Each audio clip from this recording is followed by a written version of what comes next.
అధ్యాపక మిత్రులతో గురువులతో సాధనల ప్రదేశాల్లో సాధన చేసి వారికి ఈరోజు మన అందరికీ కూడా వారు నేర్చుకున్న జ్ఞానాన్ని మనందరికీ పంచుతూ వారి యొక్క గురువుల ఆదేశంతో వారు రచించబడిన ఎన్నో గ్రంథాలలో మనకి ఇప్పుడు ఆవిష్కరించబోయే గ్రంథం 7వ గ్రంథం.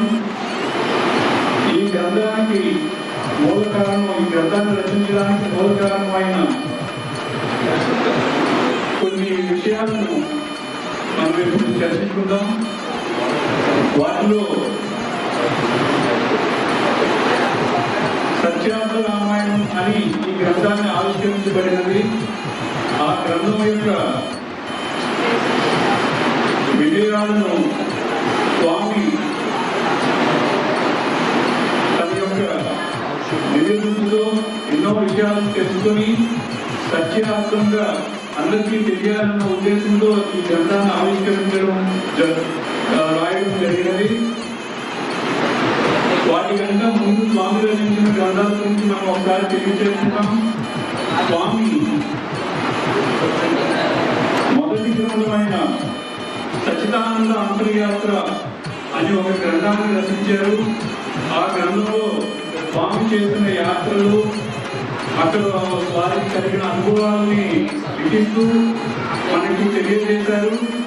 అలాగే హిమాలయ మహాత్ముల సహజీవనం అంటే అక్కడ మహాత్ములు కలిసిన అన్ని విషయాలని కూడా మనందరికీ తెలియపరచడానికి ఒక గ్రంథం ఆవిష్కరించి దాన్ని మనందరి ముందు ఉంచారు.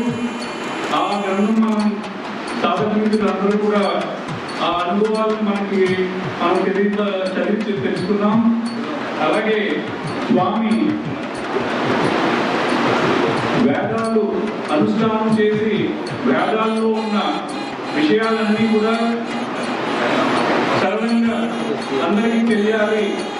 వేదం అంటే ఒకరికి సంబంధించింది కాదు, అందరూ తెలుసుకోవాలి అని స్వామి యొక్క వారు మహాత్ములు గురువులు అందించిన వాటిని ఒక గ్రంథంగా రచించారు. ఆ గ్రంథమే హిమాలయ మహాత్ముల వేద విజ్ఞాన సంస్థ అన్న బుక్గా ఆవిష్కరించబడినది. ఆ బుక్ కూడా వేదాల్లో ఉన్న విషయాలన్నీ కూడా చాలా కూలంకషంగా ప్రతి ఒక్కరికి కూడా అర్థమయ్యే రీతిలో స్వామి మనకి అందించారు. అలాగే దానికి అనుగుణంగా హిమాలయ మహాత్ముల వేద విజ్ఞానం సమగ్ర భారతీయ సంస్కృతి యొక్క విషయాలను మనకి తెలియవచ్చారు.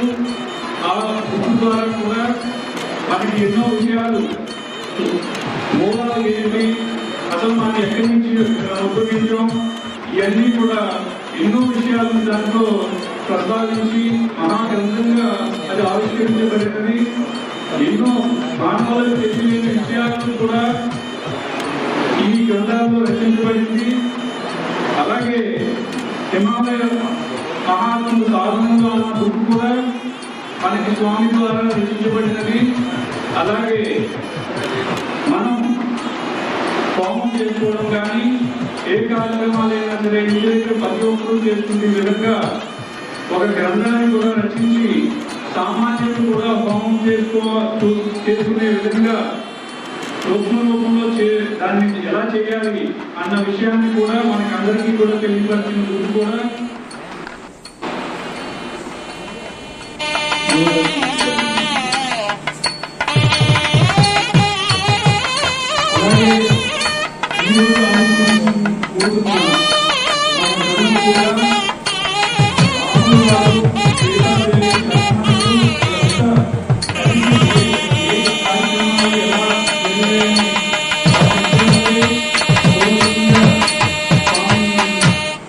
సమగ్రంగా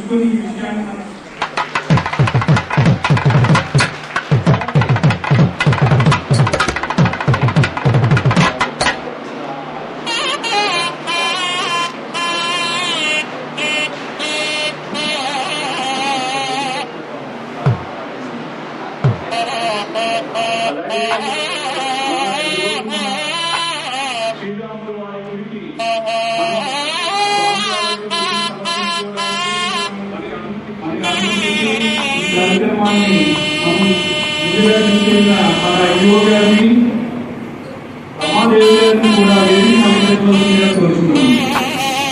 వారికి మన మాధవి గారు, శిల్ప గారిని, సింధు గారిని పాల్గొనవలసిందిగా కోరుతున్నాను.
ఆశీస్సులతో ఇవాళ మనమంతా ఈ వేదికని అలంకరించాం. అటు కూర్చున్న ముందుగా ఉన్న సాధక మిత్రులలో పూనా నుంచి వచ్చిన వాళ్ళకి ప్రత్యేకంగా पुणे से जो आया मेरे ख्याल से स्वामी जी का जो सत्संग कर रहा है वहाँ पर वो लोग अपना साथ में है, उन लोगों को बहुत बहुत धन्यवाद। आज एक संकल्प के लिए हम गए महीने में होमवर्क भी करा था स्वामी जी को से कृपा भी आपको बहुत बहुत मिला समझा मैं वो इसके तरफ से वो जो बुक में है वो आपका ओम का भी लगाया था एक फोटो। धन्यवाद। मन वेदिक की मुख्य अतिथि रामादेव गारी अलागे मन वेद पंडितुलु వేదాచార్యులు మురళీకృష్ణ గారికి, ఫలసాయి నవాచార్యులు శ్రీ ఫలసాయి గారికి, అలాగే రామరాజు గారికి, ఇంకా సారాజు గారికి, ఈ కార్యక్రమం అందరికీ మూలకర్త మన నరసింహారావు గారికి, వీరందరికీ కూడా ప్రత్యేక ధన్యవాదాలు తెలియజేసుకుంటూ, అంటే ఈ కార్యక్రమం ఇంకా లేట్ అవుతుంది అనుకుంటూ ఈ రోజుకి ఫిక్స్ చేయడం జరిగింది. అసలు మనం స్వామివారు ఈ సంతసత్పాదానంద స్వామి ఎవరు అనేది నాకైతే అంటే గత సంవత్సరం క్రితమే నాకు పరిచయం. ఆ పరిచయం కాస్త నన్ను ఏ విధంగా తీసుకెళ్ళిందంటే మొత్తం ప్రపంచ పర్యటన చేయించే విధంగా తీసుకెళ్లారు స్వామీజీ. అంతటి కృపా కటాక్షాలు వారి దగ్గర నుంచి పొందాను. వారికి సభా వేదిక నుంచి నాకు ఎల్లవేళలా కృపా కటాక్షాలు ఆశీస్సులు అందించాలని స్వామివారిని కోరుకుంటూ, అయితే ఈ సత్యార్థ రామాయణం అసలు ఏమిటి? సత్యార్థ రామాయణం అసలు ఎందుకు రాయాల్సి వచ్చింది? ఆయనలో తపన ఏంటి? అసలు దీనికి అంటే ఎప్పుడో వాల్మీకి మహర్షి రాసిన రామాయణాన్ని అనేక రకాలుగా వందల కొద్ది రామాయణాలు రకరకాల భావాలతో రాసిన సత్యార్థ రామాయణం. ఈ రామాయణం పురుడు పోస్తుంది అని అంటే ఇవాళ మనందరం కూడా గర్వించదగ్గ విషయం. ఎందుకంటే ఏమో వాల్మీకి మహర్షి శ్రీమద్ రామాయణం రాశారు, ప్రపంచ గతిని మార్చేసింది రామాయణం అని చెప్పేసి స్వామివారి ఇందులో రాయడం జరిగింది.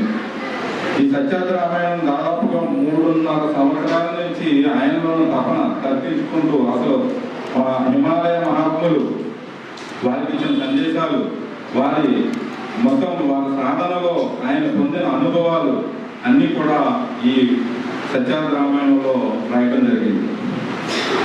అసలు ఇందులో ఒకటి రాశారు స్వామివారు, అసలు విష్ణు ఎవరు?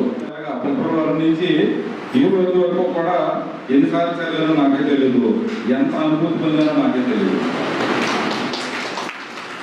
నాకైతే అనిపించింది ఏమో వాల్మీకి మహర్షి ఎలా ఉన్నారో తెలియదు, అభినవ వాల్మీకి అని మనం దత్తబానంద గారిని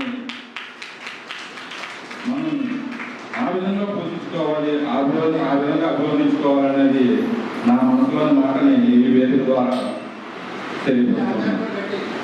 అసలు ఇందులో అసలు పుస్తకం అంటే ఈ పుస్తకం నన్ను ఇది మామూలుగా మన ప్రింటింగ్ కాకముందు ఒక జిరాక్స్ తీసుకుని దీన్ని చదువుతూ ఇది ఎన్ని క్షేత్రాలు తిరిగిందనంటే దాదాపు 23 క్షేత్రాలు అగస్త్యముని తిరిగిన ప్రదేశాలన్నీ కూడా ఈ పుస్తకం తిరిగింది. అంటే నన్ను తిప్పింది, నన్ను గబురుపాటు ఇచ్చేసింది. అసలు అంటే చదువుతుంటే నేను ధ్యానంలో కలిపోయినట్టు స్వామీజీ రాసిన అంటే ఇది రామాయణం ఒక కథా రూపంలో రాయలేదు, ఎంచుకున్న మార్గం అసలు విలక్షణమైన మార్గం అన్నమాట. అసలు ఆ విలక్షణమైన మార్గాన్ని ఈ రోజు సమాజం అంటే ఎలా తీసుకుంటుంది అని అంటే అసలు తీసుకోవడానికి భయపడే పరిస్థితులకి సమాజం మారిపోయింది. వైదిక సాంప్రదాయాలు తెలియని ఈ రోజు మనం వైదిక సాంప్రదాయాలు తెలియకుండా మర్చిపోతున్న రోజుల్లో ఇలాంటి సత్యార్థ రామాయణంలో వైదిక సాంప్రదాయాల గురించి చెప్పడం జరిగింది. స్వామీజీ సనాతన ధర్మాల గురించి చెప్పడం జరిగింది. అసలు ఈ రామాయణం అయితే సత్యార్థ రామాయణం అంటే రామాయణం ఒక రామాయణం కాదు, ఇది ఒక రామాయణం అనుకుంటే ఇది కాదు. అన్ని ఉపనిషత్తులు వేదాలు ఏది ఉన్నాయో అంటే వాడుక భాషలో వచ్చిన సత్యార్థ రామాయణం ఇది. మనం మాట్లాడుకునేది ఒక వేదిక దగ్గర ఒక ఊళ్ళో రథపండ దగ్గర కూర్చున్నో లేదా రామాలయం దగ్గర కూర్చున్నో మనం ఆధ్యాత్మిక చింతనలో ఉన్న ఎవరైనా రాముడు ఇలాగా అలాగా మాట్లాడుకుంటే ఏ విధంగా ఫ్లో వెళ్తారో ఆ విధంగా వస్తుంది.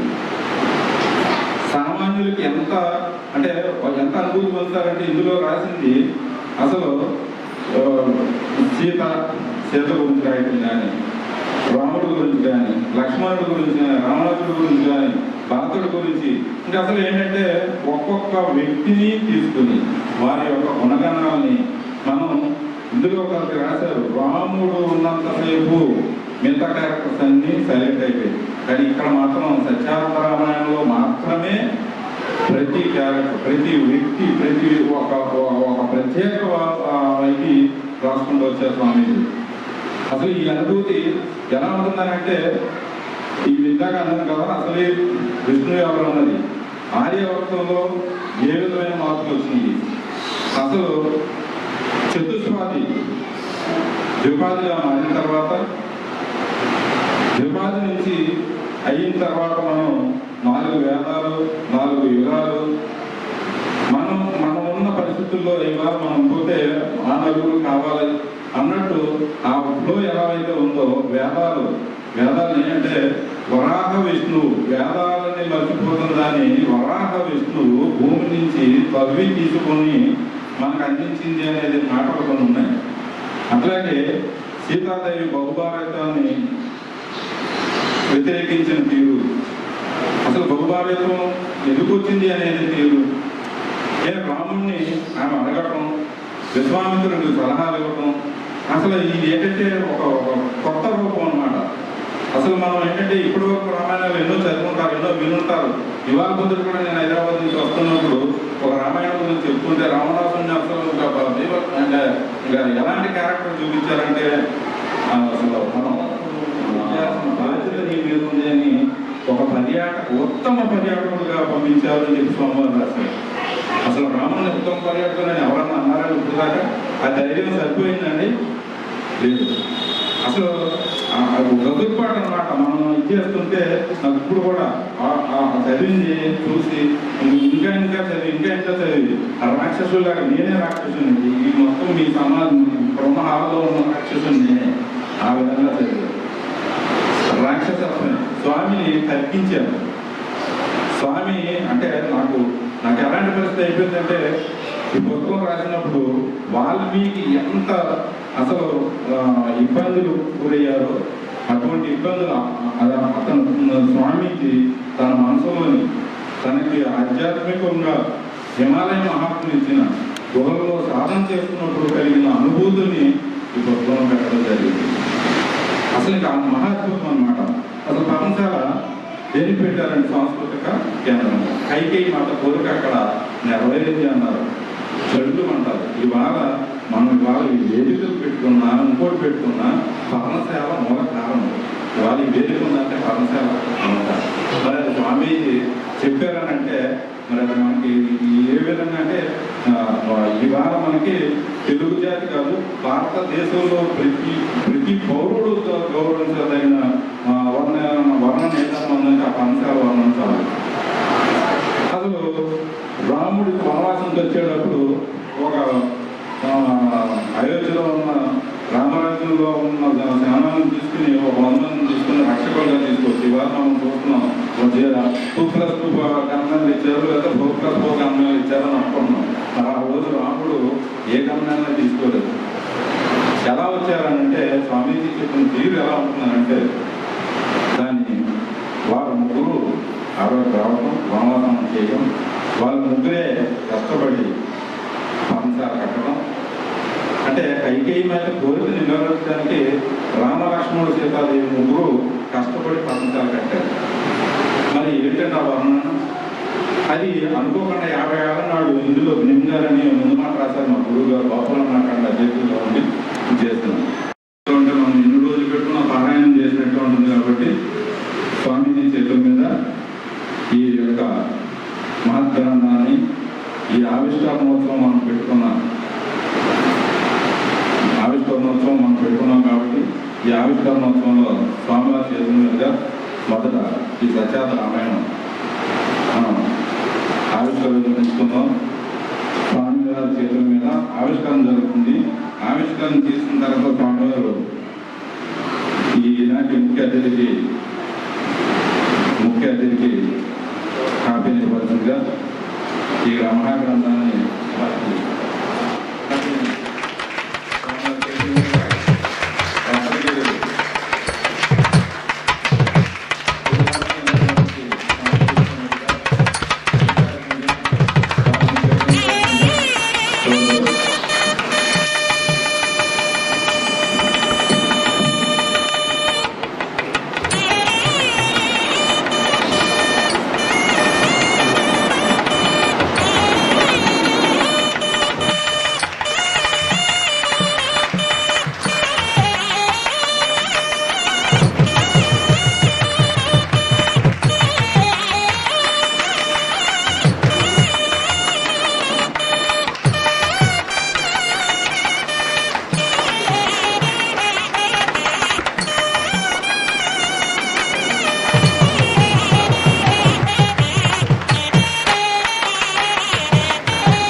విశ్లేషణాత్మకంగా మీరు చదివిన గ్రంథం మీద మాకు ఆశీస్సులు అందించాలని కోరుతూ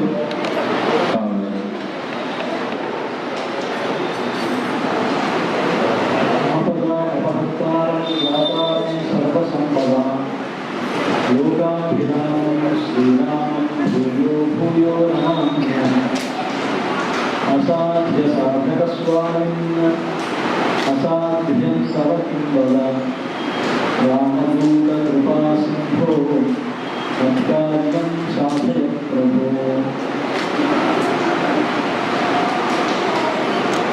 వేదికమైనటువంటి పెద్దలందరికీ నమస్కారాలు తెలియపరుస్తూ వేదిక ముందు కూర్చొని ఉన్నటువంటి పెద్దలందరికీ ఈ కార్యక్రమం సత్యార్థ రామాయణం అని, ఈ రామాయణాన్ని సంకలనం చేసినటువంటి వారు సంత్ దత్తపాదానంద స్వామి. ఒక 2 నెలల క్రితం ఈ పుస్తకానికి సంబంధించినటువంటి ఒక కాపీ దేవస్థానానికి రావడం, దేవస్థాన ఈవో గారు ఒకసారి ఆ పుస్తకాన్ని చూడమని ఇచ్చారు. దాన్ని కూడా చూడటం జరిగింది.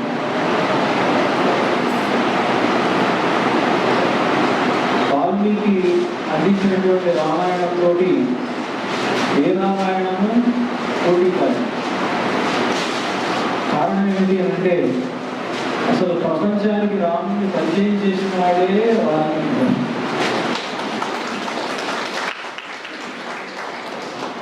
వాల్మీకి మహర్షి కనుక రాముడి గురించి చెప్పకపోయి ఉంటే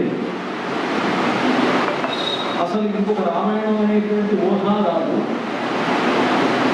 అసలు రాముడు అనేటువంటి ఊహ కూడా రాదు. రాముడు అనేటువంటి వాడికి సంబంధించినటువంటి ఊహించడానికి కూడా ఆ వ్యక్తిత్వం అనేటువంటిది ఎక్కడో మనం చూడలేము.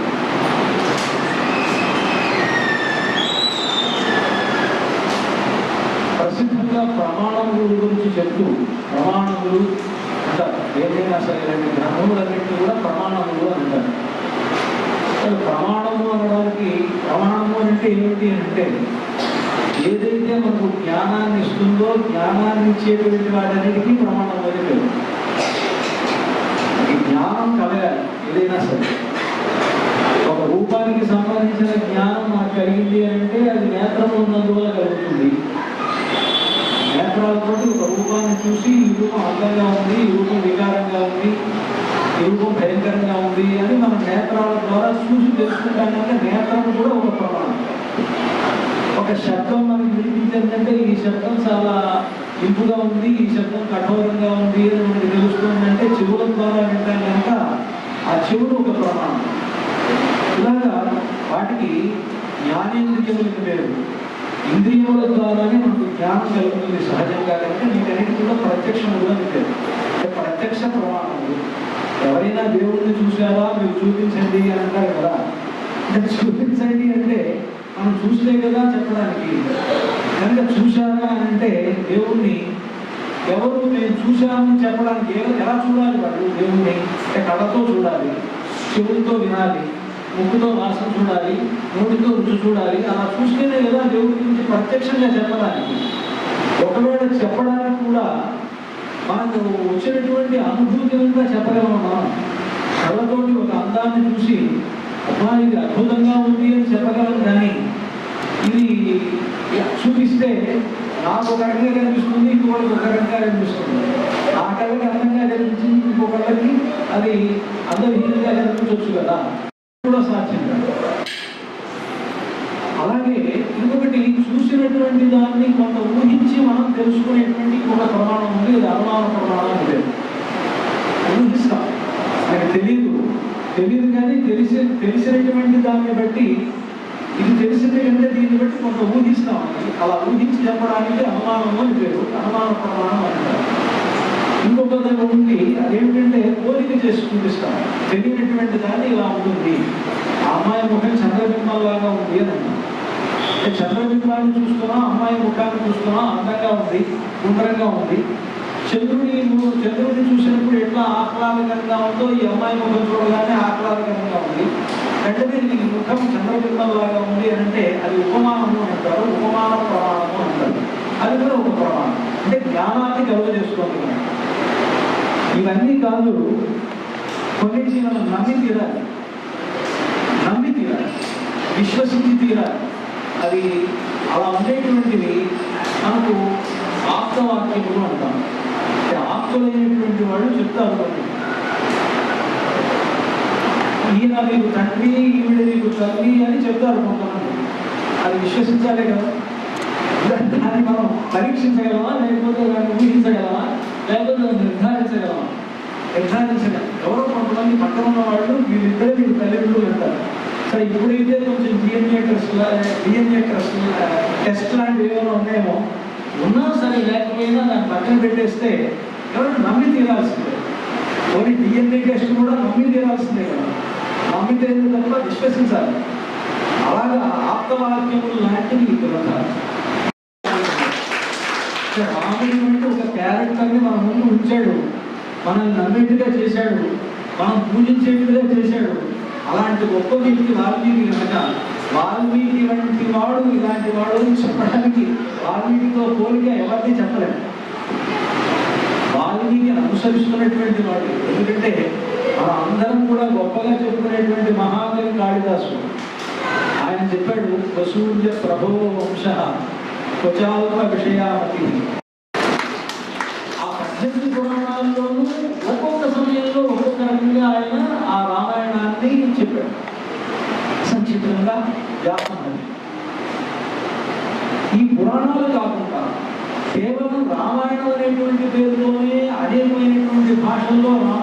చెప్పబడింది. ముఖ్యంగా మన తెలుగులో రంగనాథ రామాయణం అని, మొల్ల రామాయణం అని, ఈ మధ్య కాలంలో మనకు రామాయణ కల్పవృక్షంగా చెప్పేటువంటి విశ్వనాథ సత్యనారాయణ గారు రాసినటువంటి రామాయణ కల్పవృక్షం, దానికంటే గొప్పది అసలు వాల్మీకిని పూర్తిగా తూచా తప్పకుండా అదే ఆ శ్లోకాలు ఎన్ని ఉన్నాయో అన్ని పద్యాలు రాస్తూ తెలుగులో తిరిగించినటువంటి ఆంధ్ర వాల్మీకి వాసుదాస స్వామి వారు రాసినటువంటి రామాయణం, దానికి వారు రాసినటువంటి అద్భుతమైనటువంటి వ్యాఖ్యానం బంధనం అని పేర్కొంది. అద్భుతం ఎన్నో విషయాలు. ఇలాగ తెలుగులో చాలా రామాయణాలు ఉన్నాయి. తమిళంలో కంప మహాకవి రాసినటువంటి రామాయణం, హిందీ అవధి భాషలో రాసినటువంటి తులసీదాస్ గారి రామాయణం, అది బాగా ఉత్తరదేశంలో బాగా ప్రచారంలో ఉన్నటువంటిది. ఉత్తర ప్రాంతంలో మనకు బాగా తులసి రామాయణం అంటే ఇంకా వాల్మీకి రామాయణం కంటే కూడా ఎక్కువగా ప్రచారంలో ఉన్నటువంటిది తులసీదాస్ రామాయణం ఆ ప్రాంతంలో. ఇలాగా ప్రతి భాషలోనూ రామాయణం అనేటువంటిది ఈరోజు ఉన్నది అని అంటే వాటన్నిటికీ ఆధారభూతుడైనటువంటి వాడు, వీటన్నిటికీ కూడా ఒక రూట్ చూపించినటువంటి మహనీయుడు వాల్మీకి మహర్షి. వారి వృత్తి పాఠవాలని మనం ఈరోజు మనం గుర్తించాలి. ప్రధానంగా వాల్మీకి మహర్షి యొక్క అనుగ్రహం ఉంటే తప్ప రామాయణాన్ని రాయాలనో, రామశబ్దాన్ని ఒక చోట ఇలా గీయాలనో మనకు తోచేటువంటి అవకాశమే లేదు. కనుక వాల్మీకి మహర్షి యొక్క అనుగ్రహం వల్ల మాత్రమే సంతు దత్తబాలానంద స్వామి వారు ఈ గ్రంథాన్ని రాయగలిగారు అని నేను విశ్వసిస్తూ ఉన్నాను. అయితే ఎవరు ఆ వాల్మీకి మహర్షిని అనుసరించినప్పటికీ కొంత వారు ఆ సమయంలో సమకాలీనటువంటి స్థితిగతులు, సమకాలీనటువంటి సమాజంలో ఉండేటువంటి పరిస్థితులు వాటిని దృష్టిలో పెట్టుకుని రామకథను దానికి అనుగుణంగా మార్చుకుంటూ రాయడము కొన్ని జరుగుతూ వచ్చాయి. ఇటువంటి గొప్ప కృషి చేసి మనందరికీ కూడా ఇటువంటి మంచి పుస్తకాన్ని అందజేసినటువంటి వారికి భద్రాచల రామచంద్రమూర్తి, ఈ రామచంద్రమూర్తిని కూడా సృష్టించినటువంటి వాల్మీకి మహర్షి. సృష్టించాలనే మాట నేను అనకూడదు, కానీ చెప్పడంలో తప్పలేదు. వాల్మీకి మహర్షి సృష్టించాలి, ఉన్నటువంటి రాముడి గురించి చెప్పారు. కానీ రాముడి మాత్రం మనకు అందజేసినటువంటి వ్యక్తి ఆయన కనుక కవి అనుకుంటే సృష్టించడం అని, మహర్షి అనుకుంటే దర్శించడం అని. వాల్మీకి మహర్షి అందామా, మహాకవి అందామా మన ఉద్దేశం. మొదటి కవి ఆది కవి అని అంటున్నామా. ఆది కవి అంటే ఆయన సృష్టించినటువంటి పాత్ర రాముడు కాదు, మహర్షి ఆయన. వాల్మీకి మహర్షి అంటే ఆయన పరమాత్మ. వేద వేద్య పర్యటించి జాతే దశరథాత్మ, వేద ప్రాచేత సాదాసి సాక్షాత్ రామాయణాత్మ అని పరమపురుషుడైనటువంటి మహావిష్ణువే రాముడుగా దశరథుడికి అవతరిస్తే, ఆ పరమపురుషుడైనటువంటి విష్ణువుని కీర్తించేటువంటి వేదము వాల్మీకి మహర్షి నోటి నుండి రామాయణంగా వచ్చింది అని చెప్పినటువంటి స్కంద పురాణ వాక్యాన్ని అనుసరించి వాల్మీకి మహర్షి అయితే ఆయన దర్శించి రామాయణాన్ని మనకు అందించాడు. అప్పుడు రామాయణం అనేటువంటిది వేదం లాంటిది. దర్శించాడు అంటే రామాయణం వేదం అవుతుంది కాదు. కవి అంటే వాల్మీకి సృష్టించింది అవుతుంది. ఏదనుకున్నా మనకు పర్వాలేదు, ఏదైనా వాల్మీకిని గౌరవించాలి. వాల్మీకి చెప్పినటువంటి రాముణ్ణి మనం ఆదర్శంగా తీసుకోవాలి. ప్రధానమైన ఈ లోకానికి అనేటువంటి విషయాలను మనకి ఈ గ్రంథంలో వారు చాలా చక్కగా సూచించారు. అట్లాంటి సూచన చేసినటువంటి వారికి వాల్మీకి మహర్షి, భద్రాచల రామచంద్రమూర్తి సకల శుభాలను కలిగజేసి మరింతగా మన సనాతన ధర్మాన్ని వారు లోకంలో వ్యాప్తి చేసేటువంటి శక్తి వారికి భగవంతుడు కలిగజేయాలని ప్రార్థిస్తూ జై శ్రీరామ్.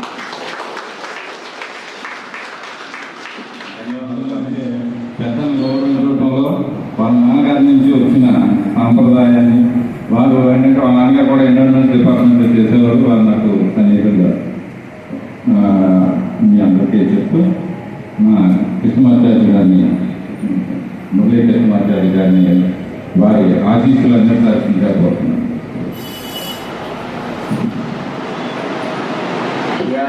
భద్రాద్రివైకుంఠరామం సీతారమాన్వితం శంఖచక్రధనుర్బాణధరం సౌమిత్రిసేవితం. వేదికపై అలంకృతులై ఈ కార్యక్రమానికి ఒక పావిత్ర్యాన్ని కలిగిస్తున్నటువంటి సంతు దత్తపాదానంద స్వామి వారికి, అలాగే చాలామంది పెద్దలు ఏం చేసి ఉన్నారు ఈ వేదిక మీద, వారందరూ కూడా ప్రణమిల్లుతూ మనంతా చాలా ధన్యులం. ఈరోజు ఒక శుభదినం. భగవంతుని చేతిలో ఉండే చక్రము అంటాం కదా, సుదర్శనమూర్తి అని అంటారే, ఆయన పుట్టినరోజు. సుదర్శనుడు ఆవిర్భవించిన రోజు ఈ చిత్తా నక్షత్రం. అలాంటి రోజు మనం సుదర్శనాన్ని చూస్తున్నాం. దర్శనము అంటేనే మనకి హితాన్ని చెప్పి నడిపించేది అని తాత్పర్యం.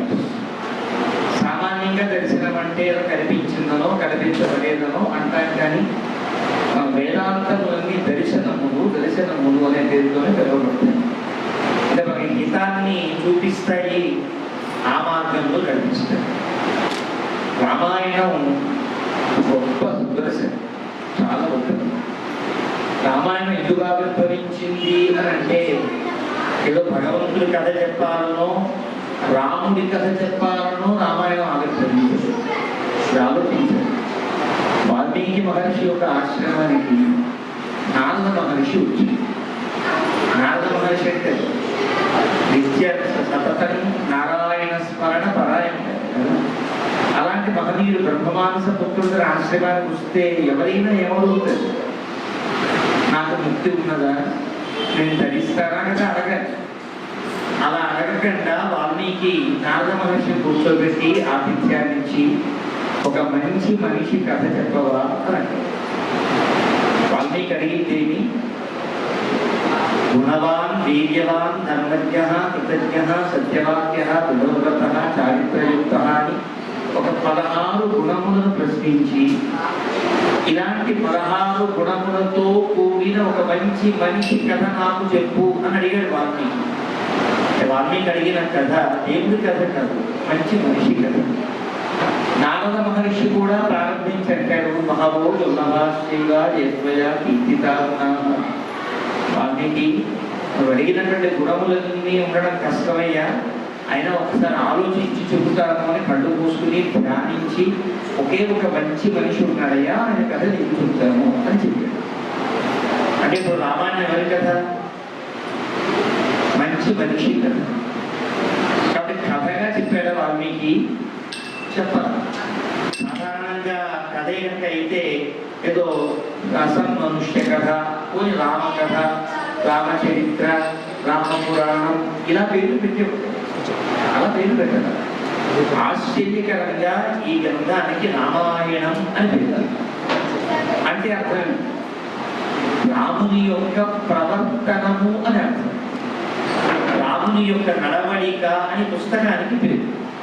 అంటే ఆయన కథ చెప్పాలని కూడా అనుకోలేదన్నమాట. వారిని కథ తెలుసుకుని అంత మంచి మనిషి యొక్క గుణములను కనుక లోకానికి ప్రకటిస్తే ఆదర్శవంతంగా, ఆ గుణములనే నడవడికనే ప్రధానంగా తీసుకోండి అని హెచ్చరించడం కోసమే వాల్మీకి రామాయణం అని పేరు.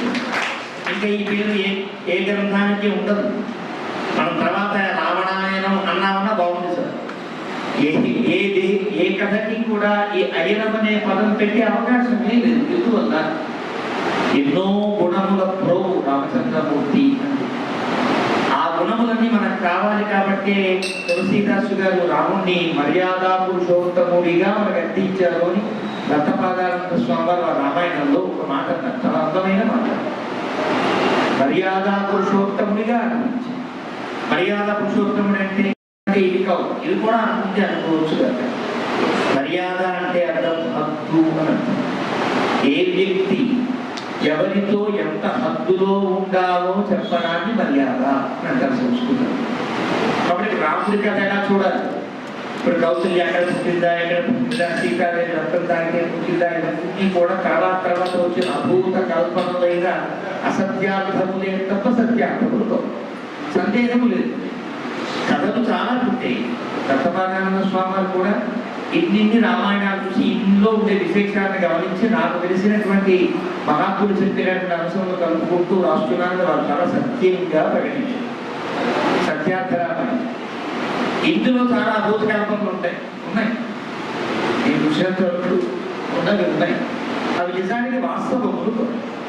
వాల్మీకి మహర్షి చెప్పిన దానికంటే ఎవరు ఎక్కువ చెప్పినా స్వీకరించవచ్చు. ఎంతవరకు అంటే వాల్మీకి యొక్క మహర్షి అభిప్రాయానికి విరుద్ధం కానంత వాల్మీకి మహర్షి పరమ ప్రామాణికుడైన మహర్షి. బ్రహ్మదేవుడు వరమిచ్చిన సత్యార్థ రామాయణమే వాల్మీకి రామాయణం. అలాంటి వాల్మీకి రామాయణం రాముని ప్రవర్తన అని అంటున్నాం. కాబట్టి రాముని ఎలా చూడాలి అంటే అనగనగా అయోధ్య ఏదో కోసల దేశం, అలాగే రాజు దశరథ మహారాజు, ఆయనకి 3 భార్యలు, వాళ్ళకి మనంతా సంఘజీవులమే. దత్తపాదానంద స్వామి వారికి పూర్వాశ్రమంలో తల్లి తండ్రి అన్నదమ్ములు అలా ఉంటారు. ఆశ్రమం మారిన తర్వాత శిష్యులు, అభిమానులు, మహాత్ములు, గురువులు ఉంటారు. ప్రతి వ్యక్తికి కూడా లోకల్లో కొన్ని బాంధవ్యములు ఉంటాయి. మన సంఘజీవి అని అంటారు. సంఘజీవి అంటే మనం ఎవరెవరితో ఎలా ఎలా ప్రవర్తించాలో తెలియడమే రామాయణం యొక్క ముఖ్యమైన అర్థం. అందుకని రామాయణము అని. ఇప్పుడు రాముని ఎలా చూడాలంటే దశరథుడు కుమారుడా, రావణాసుని చంపినవాడా, సీతమ్మకి భర్తయ్య, ఇలా కాదు చూడవలసింది రాముడు. రాముడు అనే ఒక మహనీయుడు, ఒక మంచి మనిషి. తల్లితో ఎలా ప్రవర్తించను, పినతల్లితో ఎలా ప్రవర్తించను, సాటి స్త్రీలతో ఎలా ప్రవర్తించను, తన భార్యతో ఎలా ప్రవర్తించను, తండ్రితో ఎలా ప్రవర్తించను, గురువుతో ఎలా ప్రవర్తించను, ఎంత మాట్లాడాను, ఎలా మాట్లాడాను, ఎప్పుడు మాట్లాడాను, ఎంత తూకముగా మాట్లాడాను, ఇది తెలియదు. కానీ సంఘజీవి రామచంద్రమూర్తి కథ అదే. చాలా విషయాన్ని సేకరించగలిగితే, అవి సత్యములని వారు విశ్వసించగలిగితే, అవి హితకరములని వారు భావించగలిగితే కదా పుస్తకాన్ని ఇస్తారు. ఇక్కడ సత్యార్థ రామాయణం చాలా చక్కటి గ్రంథం. వారి అనుయాయులైన వారికైనా, అభిమానులైన వారికైనా, రామాయణాన్ని తెలుసుకోదగిన వారికైనా కూడా ఇది చాలా చక్కటి, ఈనాడు చదివే రీతిలో చక్కటి ఓ భాష కానీ, ఆ పదాల పొందిక కానీ వ్యావహారికమైనటువంటి రీతిలో వాళ్ళు రాశారు. ఇందాక పుస్తక సమీక్ష చేస్తూ సుబ్బారాజు గారు చెప్పారు, ఒక్కొక్క పుస్తకం ఒక్కొక్క విషయం చెప్పాలంటే మళ్ళీ పెద్ద పారాయణం ఉంటుందండి. అలాగే రాశారు, చాలా అంశాలు రాశారు. కాకపోతే కొన్ని విరుద్ధములు కూడా అంశాలు కూడా నేను గమనించాను. ఇవన్నీ కూడా ఇలా కూడా ఉన్నది అని తెలుసుకోవడంత వరకు అది ప్రమాణం. అవాల్మీకమైతే ప్రమాణం కాదు అని స్వామివారు అది తెలుసు. అందుకే నేను ఆ మాట అంటున్నప్పుడు వారు చప్పట్లు కొట్టారంటేనే వారి అభిప్రాయం అద్భుతమైన అభిప్రాయం, వాల్మీకినే అనుసరించాలి అనే అభిప్రాయం వారు ప్రకటించారు. అలాంటి వాల్మీకి రామాయణంలో ఉండేటువంటి ఆ మూర్తి రామచంద్ర ప్రభువు అయోధ్య తరువాత, అయోధ్యలో ఎక్కువ కాలం ఉంటాడు ఆయన ఊరు కాబట్టి, అయోధ్య తరువాత మన భారతదేశం మొత్తంలో ఎక్కువ కాలం నివసించిన ప్రాంతం మన భద్రాచలం ప్రాంతం. ఇంకెక్కడా ఇంతకాలం లేదు. వాల్మీకి రాముడు అయోధ్య తర్వాత ఎక్కువ కాలం భద్రాచల ప్రాంతంలో ఉన్నారంటే ఇది దక్షిణ అయోధ్య అని పిలుస్తుంది. అయోధ్య అంటే అర్థం రాముడు ఎక్కడ ఉంటే అది అయోధ్య. ఈనాడు అయోధ్య మనం రామజన్మభూమిని పొందగలిగాం కదా ఇన్నాళ్ళకి, ఇన్నేళ్లకి, ఇన్ని వందల సంవత్సరాలకి. ఒక అందమైన మాట, ఒక అందమైన అంశం. ఆనాడు ముసల్మానులు అనుకునేటువంటి వాడు కదా ఆ అయోధ్యలో రామ మందిరాన్ని తీసి ఇంతకాలం మనం వేచి ఉండేటట్టుగా తెలిసింది. వారి పరిపాలన అయిపోయిన తరువాత, స్వాతంత్ర్యం వచ్చిన తరువాత కూడా 75 ఏళ్ల కాలం పట్టింది మన స్థానం మనం పొందడానికి. ఎంత కష్టం. కానీ ఇక్కడ భద్రాచలం తెలుసునా, ముసల్మానులే పరిపాలించే రోజులలో తెగించి ధీరుడే రామదాసు కట్టిన గుడి. వాళ్ళ పాలనలో పడివేసిన, వాళ్ళ పాలన గడిచిపోయిన తర్వాత మన పాలనే వచ్చిందని మనం ఒక అపోహ పడ్డా కూడా ఇప్పుడు మనం దాన్ని పొందలేకపోయాం. ఇప్పుడు కదా పొందాం. మహనీయులు ఇప్పుడు ఉండేటువంటి పాలకుల యొక్క గొప్పతనం వల్ల కదా మనం పొందలేకపోయాం. కాబట్టి అలాంటి స్థితి అయితే ముసల్మానులే పరిపాలిస్తున్న రోజులలో, అబుల్ హసన్ షా పరిపాలిస్తున్న కాలంలో, ఆయన ఆస్థానంలో చిన్న ఉద్యోగిగా ఉండే భక్త రామదాసు గారు ఎంత ధైర్యం కలిగి ఉంటే, ఎంత తెగించి ఉంటే, కాదు రాముడి మీద ఎంత భక్తి కలిగి ఉంటే ఎంత గుడి కడతారో కానీ భద్రాచలం ఎంత గొప్పది అంటే అక్కడేమో పాపం ముసల్మాన్లలో హిందువులలో దెబ్బలాడుకున్న అయోధ్య, ఇది కలిసి కట్టుకున్న భద్రాచలం. సో ఆ అభూత సంస్కారం కూడా చాలా కాలం దాకా ఆ శ్రీరామనవమి కళ్యాణానికి పట్టు పీతాంబరాలు పంపించేవారు, ముత్యాలు పంపించేవారు. ఆ కళ్యాణం బాగా జరిగేటట్టుగా ఆయన కూడా సహకరించేవారంటే ఈ క్షేత్రానికి ఉండే ప్రాధాన్యం అది. అలాంటి ఆ అయోధ్యారాముడి కథని ఈ భద్రాద్రి రాముని సన్నిధిలో దీన్ని ఆవిష్కరించాలి అనుకోవడమే తెలుగువారిగా వారికి ఉండే గొప్ప స్వార్థం. అదే పరమాత్మ కదా. ఈ క్షేత్రం తెలుగువారి ఎలవేర్పినటువంటి క్షేత్రం. మనకి ఇప్పుడు తెలియదు కానీ ప్రాచీనమైన పుస్తకాల్లో మీరు ఎప్పుడు భద్రాద్రి రాముని ఏ మహాకవి స్మరించినా ఆంధ్రుల ఆరాధ్య దైవం అని, ఆంధ్రులు అంటే ఇప్పుడు ఆంధ్రులు కాదు, అప్పటి అర్థం సమగ్రార్థం. ఆంధ్రుల ఆరాధ్య దైవం తెలుగువారి ఇలవేల్పు భద్రాద్రి రాముడు అసలు ఈ పదం ఇంకా ఏ దేవుడికి పెట్టేవారు కాదు మహాకవులు. అంటే అంత ఆత్మీయంగా ఇది మా క్షేత్రము అని భావించిన క్షేత్రం భద్రాద్రి దివ్యక్షేత్రం. అలాంటి క్షేత్రంలో ఒక గొప్ప పర్వదినం సుదర్శనమూర్తి యొక్క జయంతి. ఆ జయంతి నాడు ఈ అద్భుతమైన సత్యార్థ దర్శనాన్ని మనకు అందించినటువంటి దత్తపాదానంద స్వామి వారికి కృతజ్ఞతలు ఘటిస్తూ, వారికి వాళ్ళ అధియారులకి ఈ పుస్తకాన్ని చదివి సత్యార్థాలు తెలుసుకునే వాళ్ళందరికీ కూడా భద్రాద్రి రామచంద్ర మహాప్రభువు సకల శుభాలను కలిగించుగాక. చేసుకుంటున్నారు.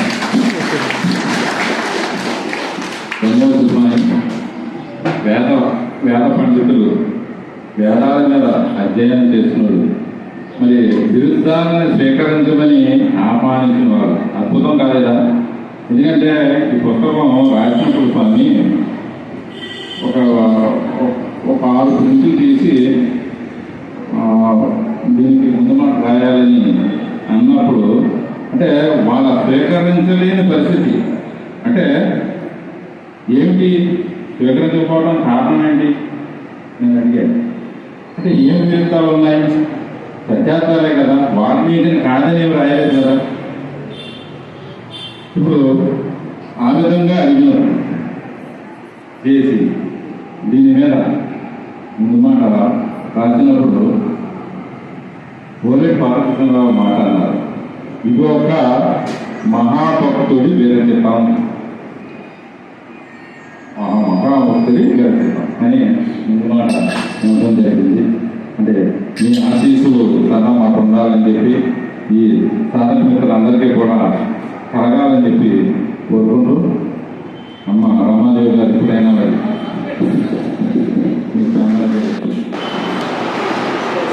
చేసిన అందరికీ నమస్కారాలు. వేదికను అలంకరించినటువంటి పెద్దలందరికీ నా హృదయపూర్వక నమస్కారాలు. మనందరికీ తెలుసు ఈ కార్యక్రమం అంటే సత్యార్థ రామాయణ గ్రంథ ఆవిష్కరణకు రమ్మని పిలువగానే కొంచెం భయపడ్డాను. ఎందుకంటే పెద్దవారందరి మధ్యన అందులో గ్రంథ ఆవిష్కరణ ఈ విధంగా జరుగుతుంది, అందులో ఇక్కడికి వచ్చి పార్టిసిపేట్ చేయడం లేదా ఇక్కడ నేను చెప్పగలుగుతానో లేదో అని నన్ను మామూలుగా గుడిలోనే రావాలనుకున్నాను. నేను గత సంవత్సరం నుంచి ఇక్కడ రామాలయానికి ఎగ్జిక్యూటివ్ ఆఫీసర్గా ఇక్కడ పనిచేస్తున్నాను. అంటే రాముల వారికి సేవ చేసుకోవడం చాలా ఈజీ, చాలా చక్కగా రాముల వారి దగ్గర మనం సేవలు అందిస్తూ ఉన్నాము. ఇలా ఎన్నో కార్యక్రమాలు జరుగుతూ ఉంటాయి. అందులో గొప్పవారు మా దగ్గర స్థానాచారి గారు, కృష్ణమాచార్యుల వారు, వీళ్ళందరూ కూడా వారు మాట్లాడే వారి ముందర నేను చాలా తక్కువ, వారి దగ్గర నేను మాట్లాడే స్థాయి. కాకపోతే ఇక్కడికి పిలిచి ఇంత గొప్ప గౌరవం నాకు రామాలయ ఈవోగా నాకు దక్కిందని చాలా సంతోషంగా, అంటే ఈ యొక్క విశిష్టత కలిగినటువంటి కార్యక్రమంలో పాల్గొనే అవకాశాన్ని నాకు కల్పించగలుగుతుందంటే ఈరోజు రాముల వారి ఆశీస్సులు ఉన్నాయి కాబట్టి నేను వేదికపై ఇంత గొప్పవారి మధ్యన నేను కూర్చోగలుగుతున్నాను అనుకుంటున్నాను. ఏదైతే గ్రంథ ఆవిష్కరణ జరుగుతుందో సత్యార్థ రామాయణాన్ని అంటే ఆదర్శవంతమైనటువంటి మన రామాయణాన్ని చక్కగా వ్యవహారిక భాషలో రచించి ఇక్కడికి వచ్చి అందున భద్రాచల క్షేత్రంలో అలాగే మన దేవాలయంలో మొట్టమొదటిగా గ్రంథాన్ని తీసుకొచ్చేసి అక్కడ స్వామివారి సేవల వాళ్ళు అక్కడ గ్రంథాన్ని ఉంచి స్వామివారి పాదాల దగ్గర ఉంచి ఇక్కడికి తీసుకురావడం జరిగింది. అది మన భద్రాచల క్షేత్రానికి కూడా చాలా గొప్ప విషయం. ఆదర్శవంతమైనటువంటి గ్రంథాన్ని కూడా రచించి అంటే రాబోయే తరాల వారికి కూడా అంటే మన పిల్లలందరికీ కూడా వ్యవహారిక భాషలో చెప్పుకుంటూ రాబోయే రోజుల్లో కూడా ఈ గ్రంథాన్ని ఎక్కువ మంది చదివి ఇంకా రామాయణ విశిష్టత తెలుసుకొని రాముడి సేవ చేయాలని కూడా కోరుకుంటున్నాము. ఎంతో మంది దేశ విదేశాల నుంచి ప్రపంచవ్యాప్తంగా భద్రాద్రి క్షేత్రం ఇక్కడ పుణ్యక్షేత్రంగా అందరూ కూడా కొలుస్తారు. ఇక్కడ ఎంతో వేలాది మంది భక్తులు ఏమీ ఆశించకుండా నిజమైనటువంటి భక్తులు రోజు రోజుకి ఎంతో మంది భక్తులు వస్తూ ఉంటారు. వారి సేవలో మనకు కూడా భగవంతుడు, నేను రెవెన్యూ డిపార్ట్మెంట్లో ఉన్నప్పటికీ దేవాలయ శాఖలో ఒక అవకాశం ఇచ్చి అందున నాకు రాముడి దగ్గర సేవ చేసుకునే అవకాశాన్ని మనకు భగవంతుడు కల్పించాడు. ఆ కార్యక్రమంలో భాగంగా ఈ విధంగా పుస్తకావిష్కరణలు అయితేవి ఇంత పెద్ద మంచి గ్రంథాన్ని సత్యార్థ రామాయణాన్ని కూడా ఆవిష్కరణ టైంలో నాకు ఇక్కడికి అవకాశం కలగడం చాలా గొప్ప విషయంగా భావిస్తూ జై శ్రీరాముడు.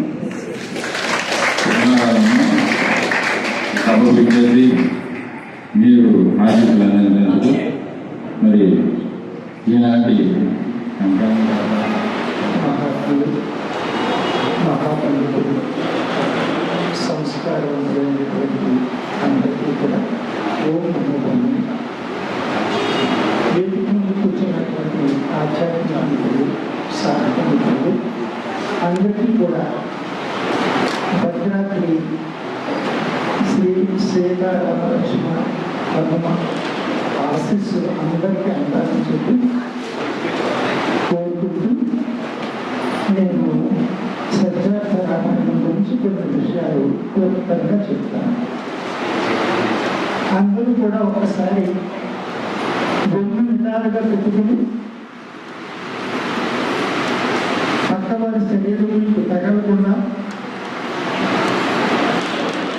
నిశ్చలంగా స్థిరంగా కూర్చొని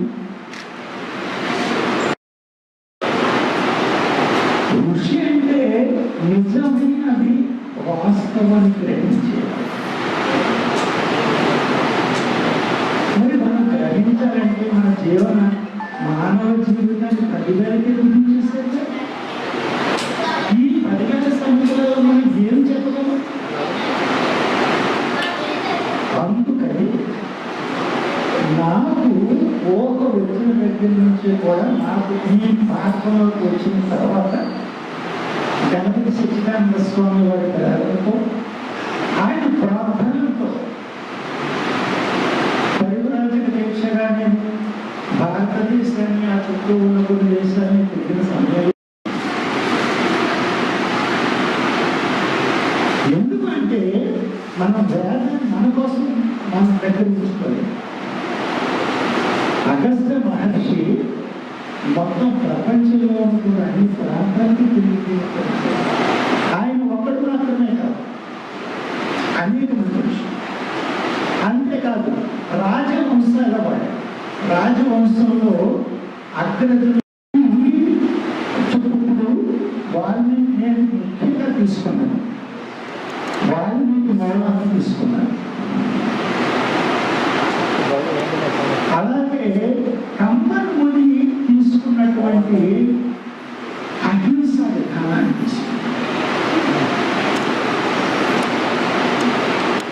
తులసీదాసు గారు చెప్పినటువంటి రామచరిత మానసులోని విషయాలు తీసుకున్నారు. కౌశల్య విషయం స్వామి చెప్పినట్టుగా ఆనందరామాయణ నుంచి తీసుకున్నారు. ఎందుకంటే మనకి భక్తి చాలా ప్రధానం. కానీ భక్తి ఎలా ఉండాలి? సత్యార్థాన్ని సూచించేటట్లుగా మాత్రమే ఉండాలి. అలా కానప్పుడు ఆ భక్తి ఆస్తికులను అభద్రతా భావంలోకి దోషిస్తుంది. ఈనాడు భక్తులుగా గుళ్ళకి వస్తున్నారు, అన్ని చేస్తున్నారు. అక్కడ మన సంస్కృతిని కాపాడవలసిన బాధ్యత వచ్చినట్టు దీనికి కారణం భక్తి జ్ఞాన వైరాగ్యాలు ప్రతి ఒక్కరికి అవసరం. కానీ భక్తి ఎప్పుడు జ్ఞానంగా మారుతుంది అంటే ఆలోచన చేయడం నా ఉద్దేశం. ఇది మహాసాహసమే. కానీ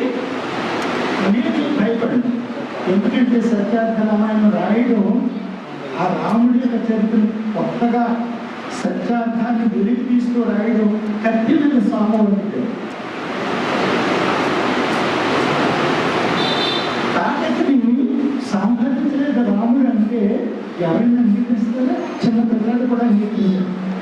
ఎందుకంటే రామాయణం అందరికీ తీసుకుంటారు. మనకి రామానంద సాగరు ఆయన హేళన చేశారు. ప్రశ్న పెడితే హేళన చేశారు. మీరు భారతీయులు అని చెప్తారు, భారతీయ సంస్కృతి గురించి గొప్పగా చెప్తుంటారు. మీరు ఏం చేశారు? మీరు తీసినటువంటి ఒక సామాన్య డాక్యుమెంట్గా కూడా మీరు రామాయణాన్ని చూపించి ఛాలెంజ్ చేస్తే ఆయన ఒక మహా తపస్సుగా రామాయణ సాగరు అది దాటిపోయి ఉంటే మనం ఇంకా ఎలా ఉండేవాడు. అలాగే ఎన్నెన్నో విషయాలు ఇంకో బయటికి తీసుకురావడానికి మనం కృషి చేయవలసి వచ్చింది. అంతేకాకుండా ఇది ఏనాడు జరిగిందో ఒకసారి చూద్దాం. అసలు విష్ణుని ఎవరు అని చెప్పి మన సుబ్రహ్మణ్య గారు ప్రయత్నం చేసి ఆపేశారు. ఉదాహరణకి ఆ కాలంలో వెనకటి మహాయుగాల్లో సాక్షిని సత్యార్థ.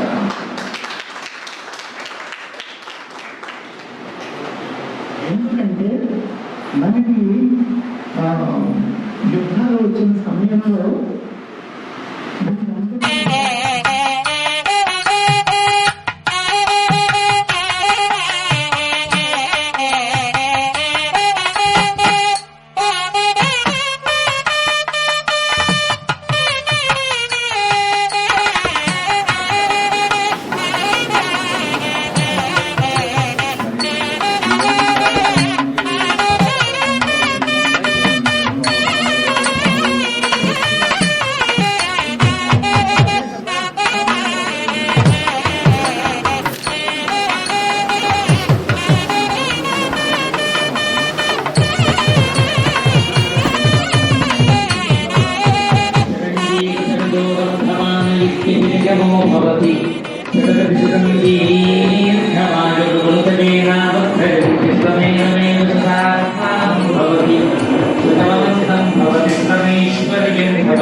क्षेमो वै राष्ट्रस्य शीतो वातः क्षेममेवावरुन्धे शतमानं भवति सदा विस्फुरितश्चतेन्द्रिय आयुष्येवेन्द्रिये प्रतिष्ठति दीर्घायुरारोग्यमखण्डभूतिं साम्राज्यबुद्धिं सकले प्रसिद्धिं कल्याणबुद्धिं प्रमोदबुद्धिं भद्रात्रिरामो विशताः स्वभावः मदमानेकदीशान्तीशङ्गीतक्रीडन्तरी श्रीमान् नारायणो विष्णुर्वासुदेवो विरक्षतु।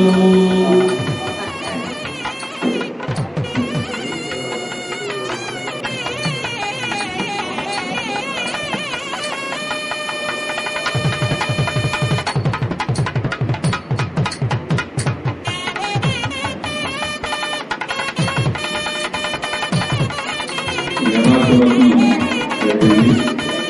వేదం వచ్చేవాళ్ళు వేదం కొనసాగంటే ఇలాగా ఆశీర్వచనాలు అలాగే వేద పండితులు చేయడం ద్వారా మనందరికీ కూడా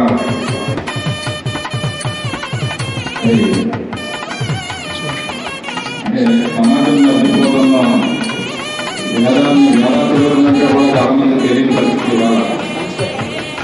అటువంటి దాన్ని ఇవాళ ఆశీర్వదంగా కనీసం మన వేదిక మీద పంచుకోవాలన్న ఉద్దేశంతో ఈరోజు వేదాంతులను కూడా వారికి మనందరం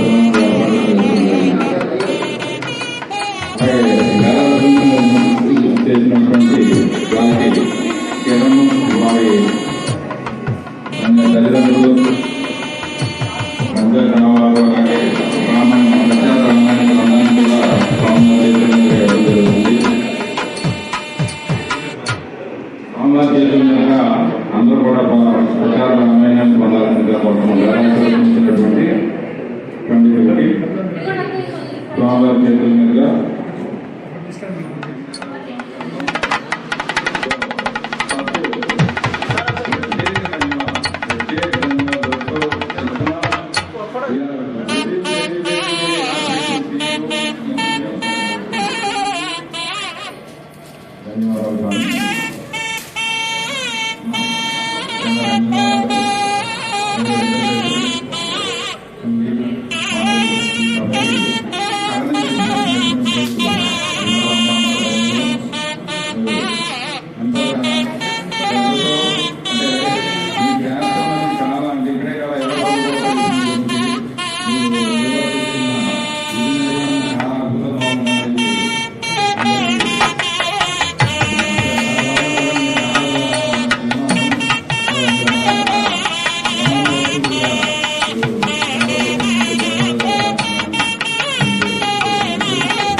स्वामी जी का तरफ से यहाँ का तेलुगु का सारे मित्रों का तरफ से